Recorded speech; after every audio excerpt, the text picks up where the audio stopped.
देखो मूल बिंदु का निर्देशांक क्या क्या है? था। मूल बिंदु का निर्देशांक कोई बता सकता है क्या होता है?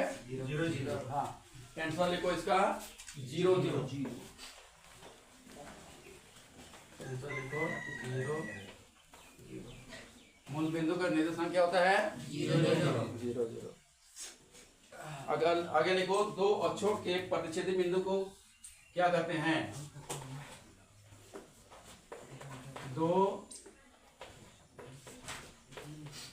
अक्षों की प्रतिच्छेदी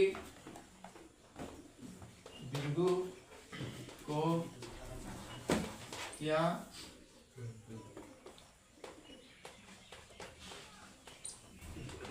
दो अक्षों की प्रतिच्छेदी बिंदु को क्या कहते हैं? कौन बता सकता है?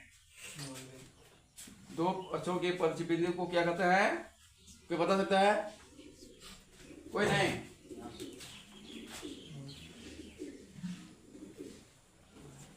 इसका मूल बिंदु कहा जाता है। क्या कहा जाता है? मूल बिंदु। याद रखोगे, मूल दो अक्षों के प्रतिच्छेदी बिंदु को क्या कहा जाता है? मूल बिंदु।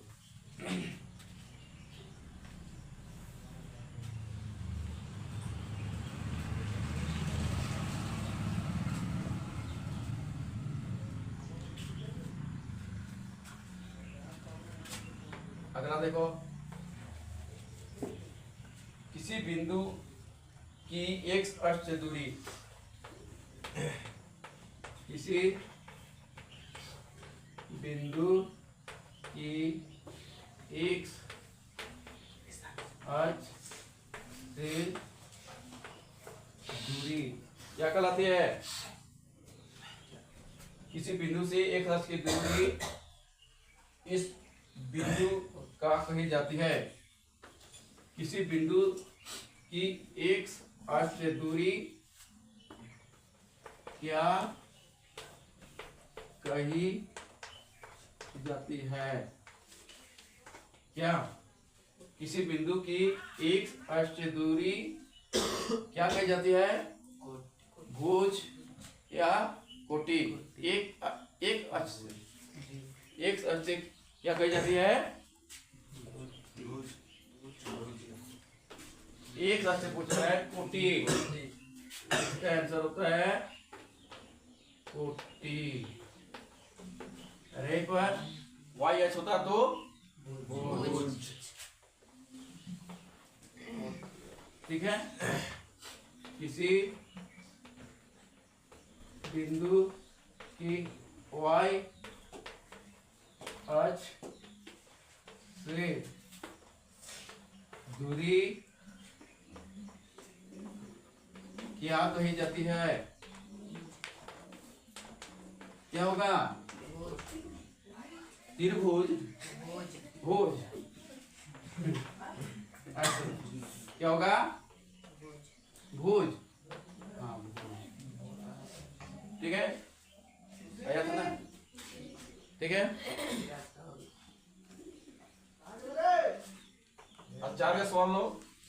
दो अक्षों के प्रतिच्छेदी बिंदु को क्या कहते हैं? मूल बिंदु। किसी बिंदु की एक x अक्ष से दूरी को कोटि कहते हैं। ठीक है, किसी बिंदु को y अक्ष से दूरी को भुज कहते हैं। ठीक है, कैसे देखो, मूल बिंदु को क्या कहा जाता है? 0 0। सबको बोलो एक साथ, मूल बिंदु को क्या कहा जाता है? 0 0। दो अक्षों के प्रतिच्छेदी बिंदु को कहा जाता है? दो अक्षों के प्रतिच्छेदी बिंदु को कहा जाता है? मूल बिंदु। ठीक है, किसी बिंदु की x अक्ष से दूरी क्या कही जाती है?